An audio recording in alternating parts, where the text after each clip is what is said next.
Hi friends, మనం ఇప్పుడు తమలపాకు గురించి తెలుసుకుందాం. తమలపాకును మనం పూజల్లో వాడుతూ ఉంటాము. తమలపాకు లేకుండా ఏ పూజ జరగదు. నిజానికి తమలపాకు చాలా మేలు చేస్తుంది.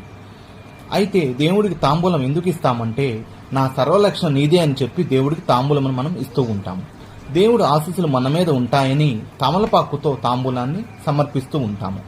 చాలామంది తమలపాకు మొక్కను ఇంట్లో పెంచుకుంటారు. ఆయుర్వేదం ప్రకారం తాంబూలంలో కూడా 24 లక్షణాలు ఉన్నాయి. కొన్ని విచిత్రమైన రోగాల్ని కూడా తమలపాకు నయం చేస్తుంది. తులసి కోటను మనం ఎలా అయితే పవిత్రంగా భావిస్తామో, ఎలా అయితే గౌరవంగా చూస్తామో, తమలపాకు మొక్కని కూడా అంతే పవిత్రంగా, అంతే గౌరవంగా మనం చూసుకోవాలి. హాయ్ ఫ్రెండ్స్, మనం ఇప్పుడు తమలపాకు గురించి తెలుసుకుందాం. తమలపాకును మనం పూజల్లో వాడుతూ ఉంటాము. తమలపాకు లేకుండా ఏ పూజ జరగదు. నిజానికి తమలపాకు చాలా మేలు చేస్తుంది.